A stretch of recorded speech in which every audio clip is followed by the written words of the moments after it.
ఇప్పుడు పాలకులను గద్దె దింపే సమయం ఆసన్నమైందని, రానున్న రోజుల్లో తమదే అధికారమని ఎంఆర్పీఎస్ వ్యవస్థాపక అధ్యక్షులు మందకృష్ణ మాదిగ అన్నారు. శనివారం సికింద్రాబాద్ బోయిన్పల్లిలోని జీవీఆర్ గార్డెన్ లో ఎంఆర్పీఎస్ రాష్ట స్థాయి విస్తృత స్థాయి కార్యకర్తల సమావేశాన్ని నిర్వహించారు.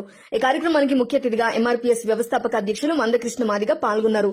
ఈ సందర్భంగా ఆయన మాట్లాడుతూ ఎస్సీ వర్గీకరణ సాధన, రాజ్యాధికారం సాధనే లక్ష్యంగా ఎంఆర్పీఎస్ తో పాటు అనుబంధ సంస్థలు పనిచేస్తున్నాయన్నారు. ఎంఆర్పీఎస్ ను మరింత బలోపేతం చేయనున్నట్లు మందకృష్ణ మాదిగ పేర్కొన్నారు.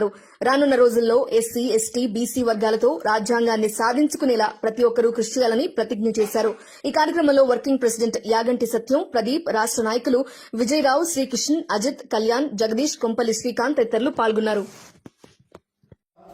జిల్లా సమావేశం జరిగింది. ప్రదీప్ గౌడ్ గారు వచ్చారు. నియోజకవర్గాల సమావేశం కూడా జరిగింది.